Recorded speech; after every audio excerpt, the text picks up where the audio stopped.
Is that Chelsea? Oh my God. Where are you? I don't see you on the screen.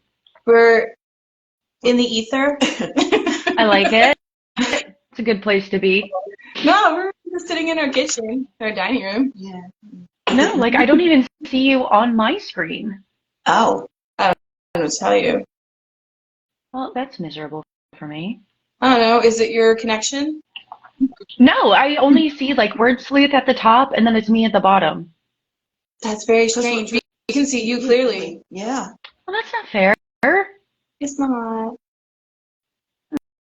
Hmm. Well, that's disappointing. Very. You don't get to see our pretty faces this morning. Yeah, we all showered. I know, that's what I'm saying. I did too. That's what I'm saying. Like I went through, I made sure I showered this morning. Like oh, wait. Nope, there's one. Hey guys. Hi. I can't see Leslie. I don't know if I can change who I can see. Like, I don't know how this works. Like, I see the hosts are Desi and like me and Word Sleuth, but like, I don't even see that you're on here. Desi, can you see us or can you just hear us?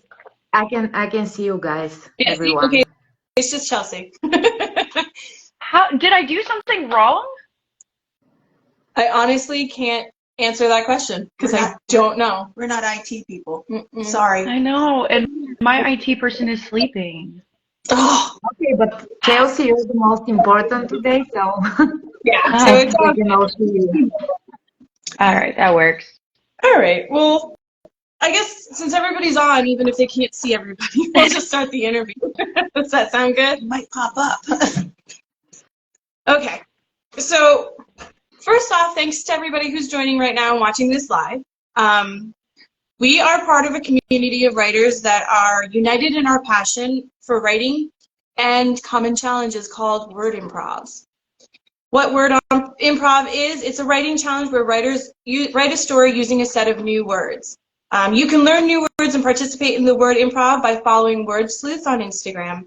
Now, the purpose of this interview is it's part of the Pass-the-Baton Interviews, where contributors to the Word Improv Challenges interview one another so our community and our audiences learn about word improv writers and their work. Before we really jump into the interview with Chelsea, we just want to announce who we are so everybody knows who we are. I'm Leslie. I'm Janice. And we are the authors of the Amulet series. The first book is called Read Reborn, and the second one comes out next Sunday called Read Redefined. Our co-contributor today is Desi. Do you want to introduce yourself? Yeah, my name is Desi Nico. I'm from Bulgaria. I'm a writer and I love Word Sleuth, but I have never been introduced before the English audience before. So now I'm expecting my first novel to be published in English, and I'm very excited to be part of things like this now. Oh, That's so great. That's awesome. To check that out. Yes. And today we're interviewing somebody special, Miss C.R. Rice, also known as Chelsea. Yes. Hello, guys. Even though I can't see you, it's fine. You're up. C.R. Rice is a fantasy sci-fi writer, currently immersing you in the Realm series. As someone who grew up in a small town, she's always loved escaping into the world of fantasy, paranormal, and legend. Chelsea has dedicated herself to creating the same opportunity to anyone who wants to escape the boring reality of real life. Through the years, she has traveled to dozens of different states and countries and lived in North Carolina, Pennsylvania, and now Florida. While they all have their own unique treasures, she admits favoring the sunny southern states over the chilly northern ones. She's also favoring, there's nothing like curling up with a wonderful book by the fire as the snow falls outside the window. Some of her favorite reads are Terry Pratchett, Discworld series, the Ugly series by Scott Westerfield, and The Hollow Kingdom by Claire B. Dunkel. When she's not reading or reading, she's enjoying spending time with her husband. Yay! Yay, me! I was gonna say, I don't think I've done a lot of interviews. I don't think anybody's ever read my bio before. First time? That was fun. That was my first time somebody reading my bio. Yeah, that was cool. Yeah. We thought it'd be fun.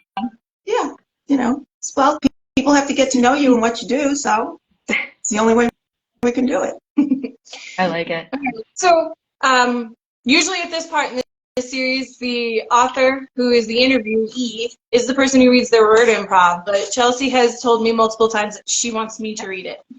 So I'm going to go ahead and do that for everybody. Okay. Now, this word improv story is using 6 vocab words that were given to her or she discovered on the Word Sleuth's Instagram page. Once upon a time, the world was filled with people that lived their lives to protect and better relations between man and the zoological world. But as so often happens with man, there was a group consumed with desire to return to the antediluvian ways that put man above all. Their overweening and vacuous outcries drown out the sensible people that continue to fight for balance. Never once to be thwarted, the group resorted to kleptomania to ensnare and lock the wondrous animals in cages, only freeing them to feed their hedonistic needs to be the greatest thing in creation until extinction lingered on the horizon. Even so, these men were not satisfied. It is said that the battle between these two factions continues today, throughout all worlds and all time. I think Wow. I just naturally write everything super dark. I was going to say. I feel like that was way too dark for 10 o'clock in the morning. Well, then I guess the next question about what you write currently is going to be a great segue. Yes. So go ahead with your series.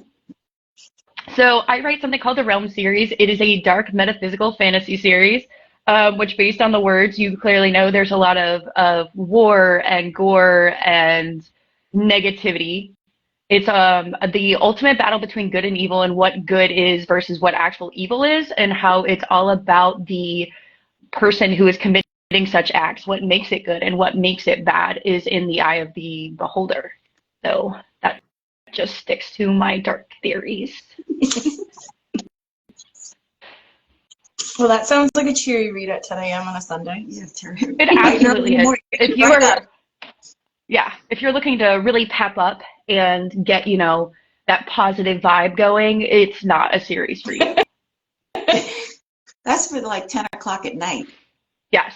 Like if you want to have some weird dreams before you go to bed, like that's something I would totally recommend you do. So what kind of themes do you have behind the Realm series that make it so dark?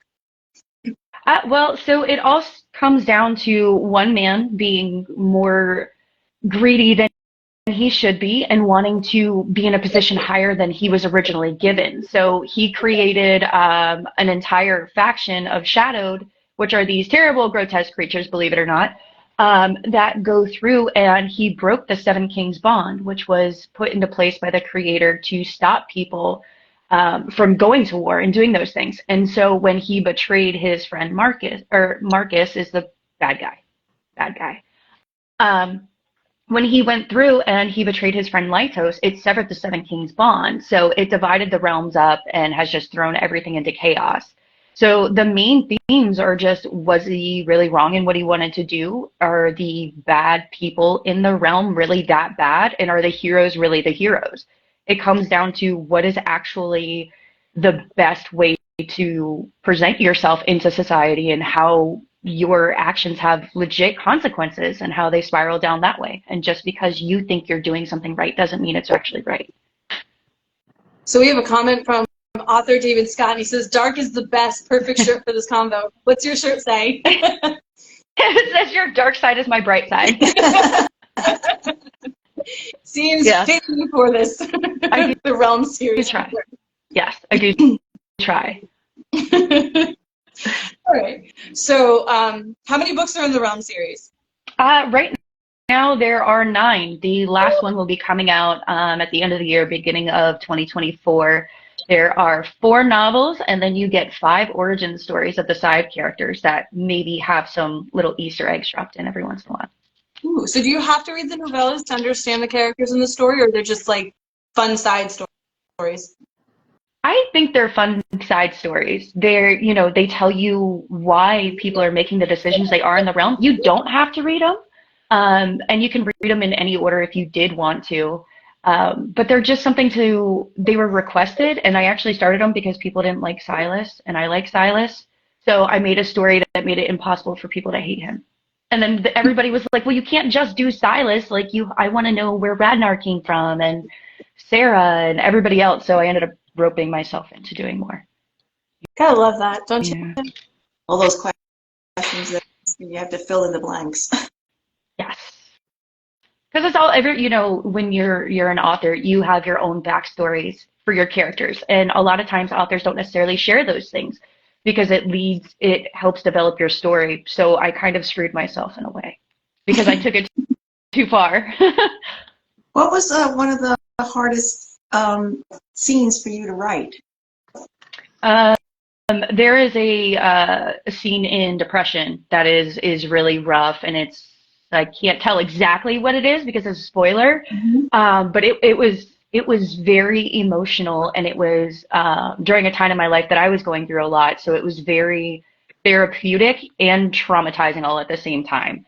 And it is a scene that a lot of people are upset about. So I think I did my job. I think I did a great creation and, making people love a character. Well, if that was your goal, then you succeeded. I did. I get a lot of angry messages, but which is, I feel like if you write a dark series, like you should expect dark things to happen, but it still catches people off guard every time, which just makes me giggle. So was anything taken out of your book to kind of build that up to be a little bit darker, or not so dark? Yeah. Yes. Tone it down. There are so many scenes that have been taken out of the realm because it started out as a young adult series, and some of the stuff that I was writing, they're like, okay, like kids are reading this. This is too far. Like you took this too far. And now it's getting moved into like new age, which is I guess for older teens. New adult. So yeah. Yes. New age adult. is a different genre altogether. I adore you, but I'm pretty sure your book is not new age. No, not new age. New adult. Yes, new adult. They ended up moving it. There are so many chapters that have been taken out. Even starting at Denial, which is the first novel in the series. I think I had like 3 or 4 chapters taken out. There's always at least one. Every book has at least one. So I think I'm gonna have to do some like release, like with a warning that's like, hey, beware. This is not gonna be the same style book. So do you think that your readers would want all of the things that were taken out that are a little bit darker that have been removed? Or are you like going to publish this because this is what you want to do, or you think that your readers are pandering for it? I think it's a little bit of both. So obviously I want it because like I wrote it. So obviously like as an author, you always want everything that you write to be in your books. But a lot of that, what was taken out as dark as it was, I felt like and I still feel like it's necessary for the character development and to show why certain characters switch sides or why they started making the decisions they did.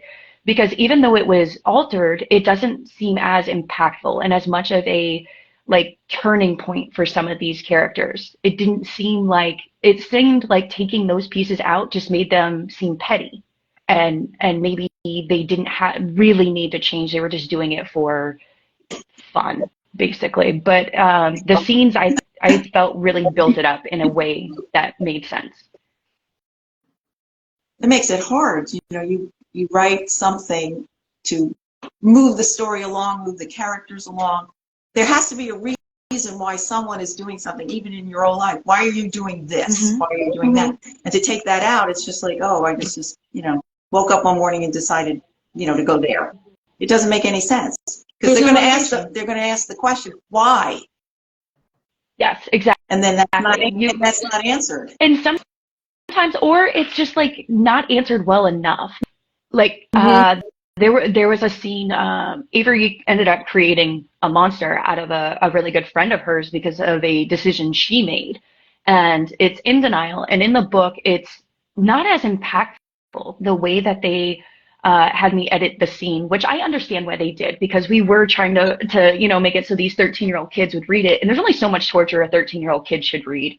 But it was him making that decision it didn't seem like there was enough reason behind it. So I think I might do like a surprise, like hey guys, here's the extra chapters. This is why Lucas went bonkers. Yeah. I mean, it makes sense because if you remove their motivation and it's not strong enough to begin Mm-hmm. with, it's not a believable character. Right. It just seems like at this point, it just seems like he's mad that she didn't choose him. Or at least that's the way it comes across to me. Yeah. And it just becomes like watered down, almost like a plot device. Like you're just doing it to push the story forward, not like there's a legitimate reason behind it. Right. Like the way that it is right now is it just seems to me like it's that petty teenage thing. And they are teenagers, but they're not like 13, 14 years old. These kids are 18, 19. Like they have that adult mentality. And as it is right now, it just seems like he's mad that she chose to be with Silas and Not him. or side with Silas and not him. So I'm just like, no, that's not what happened. But I understand why the editors had to do what they did. But you never know what's going to happen in the future with it. That's true. Is that a hint of something to come? It just might be. Just don't let my business manager know that I said it. Promise. The secret is just kept between us here and everybody watching this on the replay and watching it live. Yeah. We all have to Top secret, guys.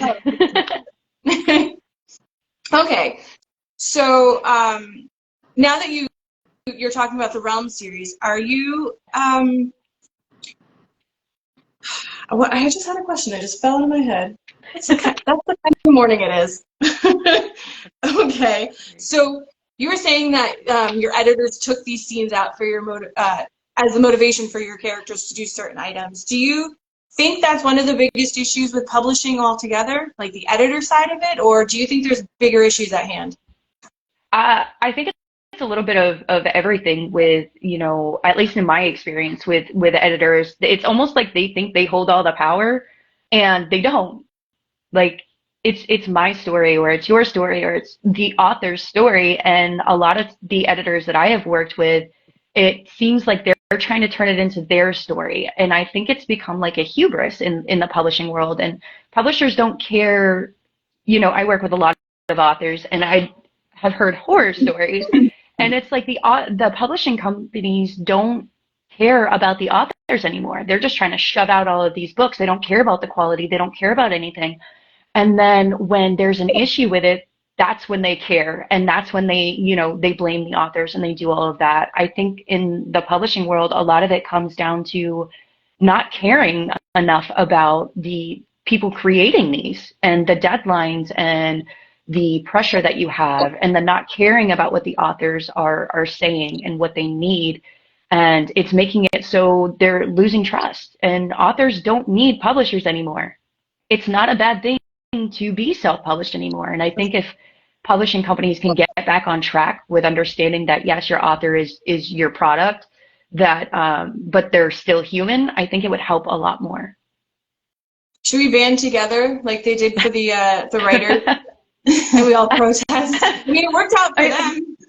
I mean, it did, absolutely. But there's a million authors, and it's the same thing with the writer's strike. There's a million writers out there. But I think it comes down to being able to stand up for yourself. I'm all about people banding together. All right.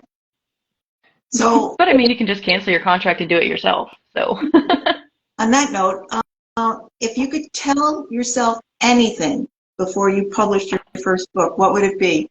Especially knowing what you know now. If you knew now, no, we knew then what you know now. Yeah. Let's see. I got to think of who's going to end up watching this. Business manager. Right, exactly. I think I would say stick to your guns. Like, when you first, you sign your contract and you get with a publisher, when you start getting that feedback, you think you have to take it, and that it's a rule. And if you turn it down, then it's terrible. I would say stick to your guns. Make sure that, now, don't go too far where it's like, hey, you legitimately don't need this scene and you stick to your guns. But I think if I would have just really buckled down a little bit more and not caved, I feel like the development of the realm would have been a little bit different. So I would definitely go back and probably smack myself and be like, man up, stick to your, make sure you get this published in a way that you can be extremely proud of. Like, I am proud of what I've done, but just like beyond that. So are you, do you regret any decisions that you made regarding your book series? Uh, I regret the fact that I decided to do 10 books in a series. I regret, yeah, and it's only been 2.5 years. You know, this is a lot. I put way too much pressure on myself, and I feel like I forced some of it. And I put myself in that position where I went to them and I was like, look, I just finished 3 of these books, so here you go. And then it set them up for being like, oh, she can write this fast. Like she can do all of this quick. And I definitely regret doing that. I should have played my cards better. But I'm not a poker player, so like I didn't know that. But yeah. Oh yeah. Yeah. In the future, I'm gonna be like, I do 1 a year. Just don't look at my publishing record. Yeah, Going forward, don't look back. we can relate to that. I mean, we publish 2 books a year, and even then, that's a huge amount of pressure. So I can only imagine in 2 years, We wrote 10 books. Yes. It wasn't great. I did not have much of a life because you guys know how much goes into those books. And my novels are about 110, 115,000 words. So, and my novellas are anywhere between 20 and 30. So it was not a small number. Mm-mm. Yeah. My stories are stacked. My brain's broken. Did you experience similar things that Chelsea's experiencing in Bulgaria, like with your publisher? I'm a self-published author. Oh, so not at all. I love it. Perfect. Yeah. I gotta say, That is that's a journey that I think would be super fun, self-publishing. Yeah, but I made this choice because in Bulgaria, I'm sorry for saying this because I think right now there are people from Bulgaria watching, but I don't know that Bulgarian publishers really know what they're doing actually. So it is more of a feel over choice, here. and I had to deal with a smaller territory. Right now, when I'm going international, I really feel very stressed because I feel like a little fish in an ocean. I don't know what to do as a self-published writer worldwide, but I'm going to try. I think it's worth it. We'll see. Well, You got you it. got us here. We'll definitely help and support you. Yeah, thanks. But it's exactly what Chelsea said. Like editors, I respect editors very much because I think that an author who respects their audience should have an editor. Because the editor is the mediator between what you have in your head and your ability to transfer it to the audience in a way which the audience would take lightly and would understand. But the final choice should always belong to the author. And sometimes when you're not self-published, it is not possible, and I couldn't do it, so I just self-publish. We're really lucky that we still have a say over what goes into our books, but we absolutely talk about our editor all the time. She's wonderful, and we love her so much. She takes out the dead weight we didn't even recognize right off the bat. And that's then when, you know, we go through the book, we're like, oh yeah, this is so refreshing to read because, you know, it's not getting bogged down by too much prose or too much description or anything like that. So absolutely, I agree. The editors are just magic. You're very lucky because this is one of the hardest things an author should do, like find the right editor who really helps and makes you feel comfortable. And of course, makes the book better. Oh, absolutely. Yes. Oh, we'll sing her praises every day, and we'll tell anybody to go to her if we can, because if they're looking for somebody, because she is just so good at her job, and she's so understanding and patient, and you can't swap that for anything. You got to find that nice line, the line between, you know, people doing it just to exert their say versus people who are doing it because they genuinely love writing and reading and they just want to help. And that is the hard line to find, is finding somebody who's genuinely passionate about it and not just doing it to be the person that can say no. Or be the person who can say, like, I edited that. Yeah. Just for exactly. the credential. Yes. Agreed. Yeah, no, we definitely lucked out for sure. Yeah, she's wonderful. I like the thing she says, you need to change this. No, don't change this. I love this paragraph, this sentence or something. She gives good and bad. And that's important. because you don't want to hear no, no, no, no, no all the time. You want to know that something is good, and she gives you good and bad. That's important. Yes. So compliment sandwich. for sure. So while we're giving love to all of our editors right now, and for those who are in the self-published world, kudos to you, because we know what it's like to be edited only and then have to take on the rest of the work by ourselves, or be published and take on the rest of the work by ourselves. So we know the lift that you guys are doing, and it's completely admirable. Mm-hmm. But do you, Chelsea, back to you a little bit, do you feel that authors in general are supporting each other? I know we're all being very supportive today, and this Pass-the-Baton series is about that, but do you think in the grand scheme of things? I think it's, at least in my experience, I have met some amazing authors. Authors that will go above and beyond to get your book out, to get your stuff out, and they do those swaps.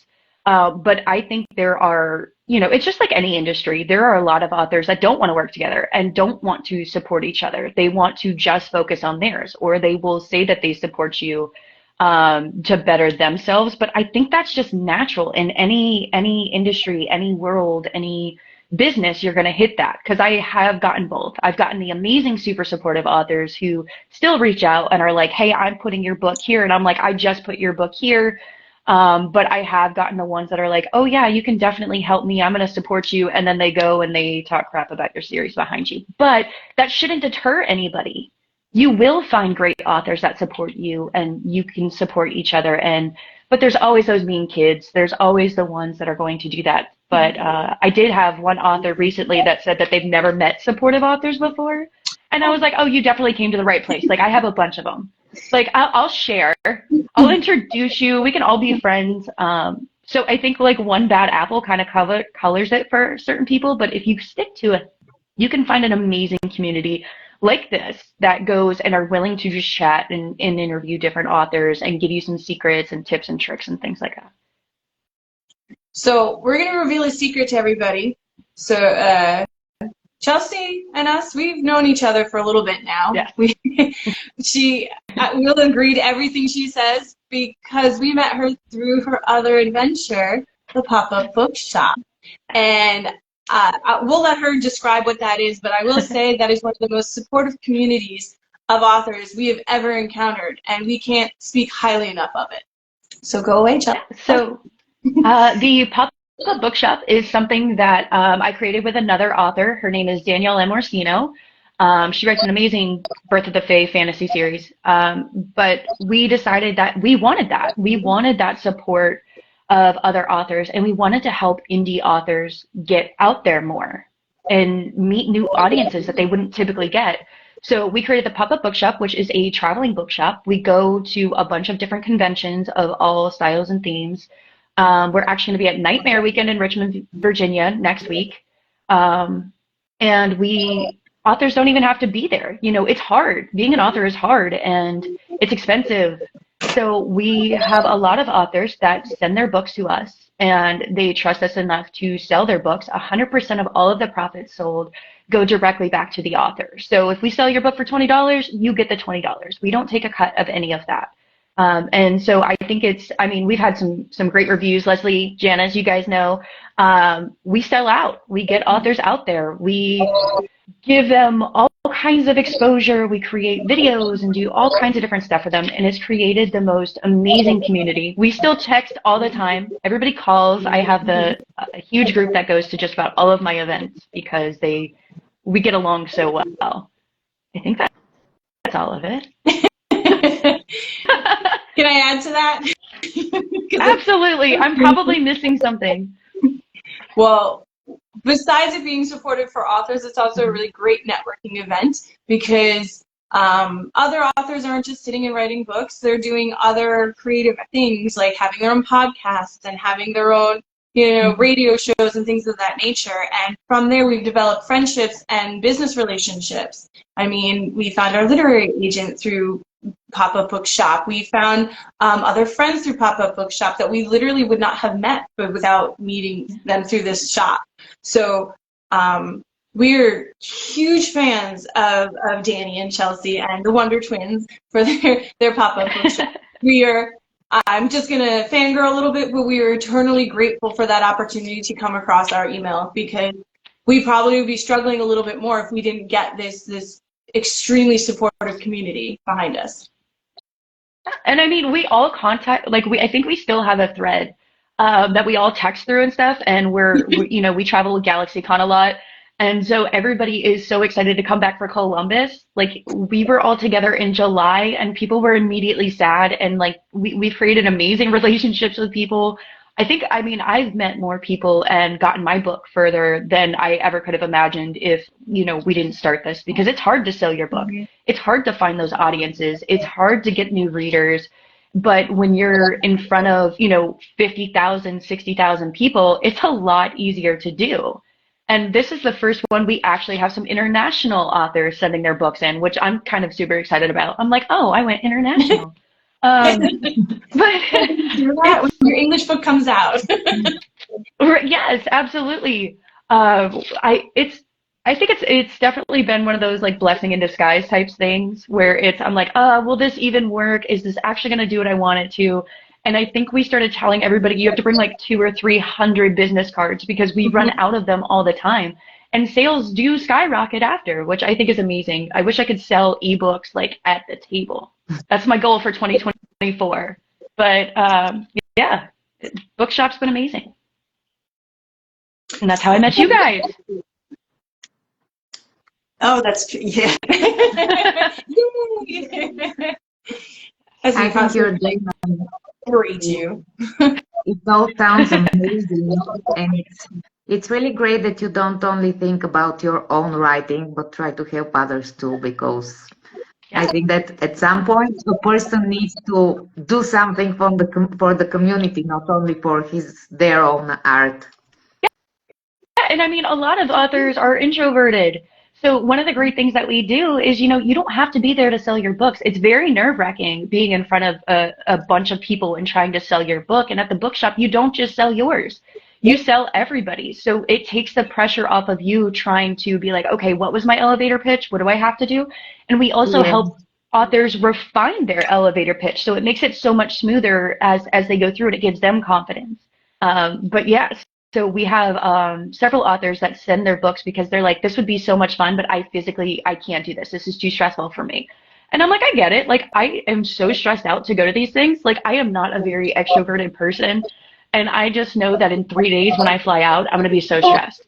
But it's always amazing because we have a great team. And we meet new people that way as well. There's always some kind of new client or new reader who's coming up, and we meet people that way. But I think that's one of my favorite things, because I find it difficult to sell our own books sometimes. It feels so like cringy. Like, read this book I just wrote.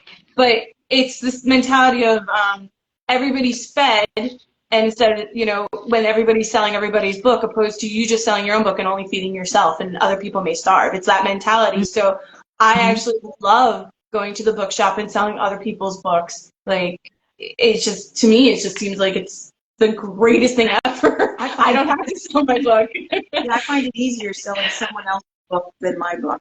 Our book, I should say. Yeah. I find it much easier. It's so much easier. I go through and I personally read every book that is at the bookshop. I want to make sure that, the quality is good, the editing is good, the story is sound, and I also read a lot, so that's great for me. But it's also, because I know all of these books, like, I'm meeting these authors before they become a home name, before they're one of the, the next, maybe you will be, maybe you won't, Stephen King, J.K. Rowling, whoever these are. Like, I get that first, like, read, and I'm just like, oh yeah, I know them. It's no big deal. And it makes it a lot of fun. And it takes the pressure off of everybody. And then everybody loves a signed book. As soon as people, because we don't necessarily advertise that we are the authors of these books. So we go and I'll be like, oh, the author is actually right here. And that'll push somebody into buying it. And even the authors that send it in, send their books to us. I'm like, look, they went out of their way. These are all signed. And people are like, oh yeah, give me that one too. And so I think the mentality, it is hard to sell your book. It is so hard. But I think the bookshop, I like to think that we have helped a lot of authors. I think we have like 19 authors right now. So yeah, if you're an author and you want more exposure, let me know. I don't I will. know if I'm allowed to market myself like that, but I just did, so. No, totally do it. Because we tell people, I tell all the people, all my author friends, I'm like, did you go here yet? Did you check them out yet? Trust me, Yes. you need to hook up with Wonder Twins. I'm always telling them about that. Awesome. That's what I need. I need all the authors. I want to help all the authors. All the authors. Yeah. Well, I think that's kind of the last question we really had, unless you wanted to ask. Or Desi, did you have any questions? No, I think I like to keep things short because this way they're more memorable. Yeah. And yeah, I'm really interested to read Chelsea's books because I love dark all the time, Oh, yeah. even at 10 o'clock in the morning. So that's what I'll be doing now. Perfect. I love that. Let me know what you think. Yeah, let me know what you think. I think that's one of the things Of that course, and I'm gonna hook you up with some Bulgarian authors who have books translated yes. into English. So maybe if you like them, you can. Oh, absolutely. You got anybody can reach out to me. It's probably easier through here because everybody's watching or you're rewatching. Just send me a message and I can send all the links. We're Yeah, all about helping authors everywhere. thanks about that. It was really interesting to know what you're doing because I didn't know honestly. It's a learning process, and I think that's something that a lot of people don't like to share because people don't want to admit they make mistakes. It's natural, it's human. I've learned a lot. Every single bookshop that I did, the first one was in March. Yeah, our first one was in March, and we have just figured it out a little bit at a time. And now it's to the point that I felt so bad. I had to turn somebody down the other day. I was devastated. Because there's only so much table space, and I'm like, I can't get you at this one, but I can totally get you at the next one. I'm like, I'm trying to like appease them and negotiate, and I'm like, wait a second, I don't have to do that. Like, I can just be like, sorry, table space is out.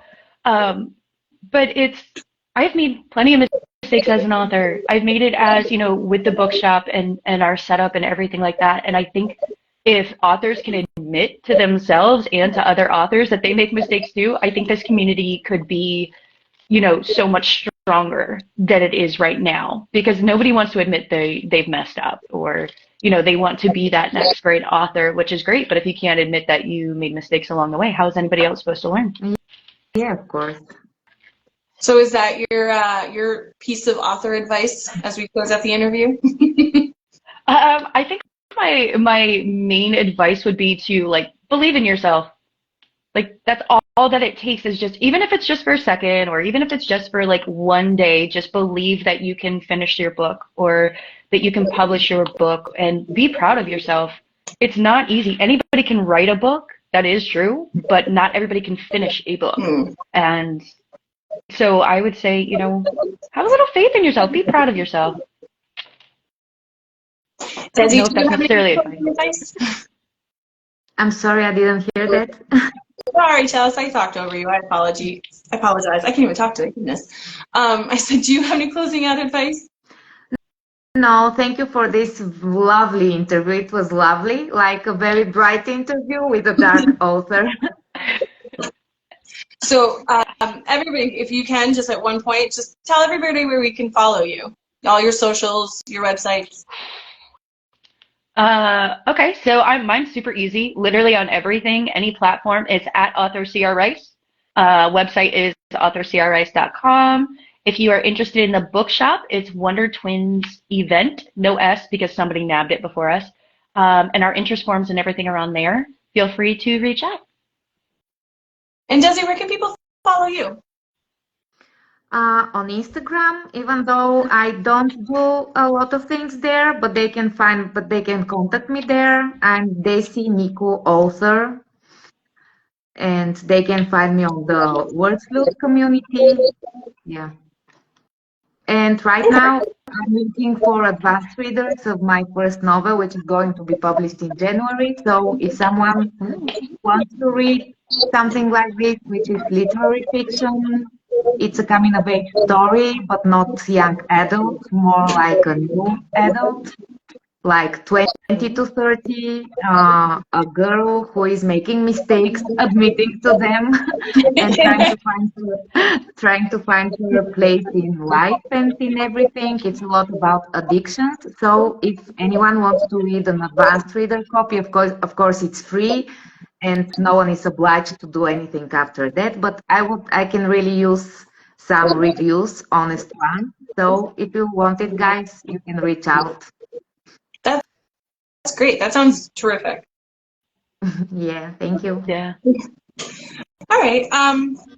Well, we just want to remind everybody that if you also want to write your own word improv and participate in this, you can go to Word Sleuth on Instagram, and he has all of the vocab words that you want that you can add, and just comment with your word improv at the bottom. I know those are read a lot, and a lot of people comment back on them. So if you're looking to write, that'd be a really good spot to start.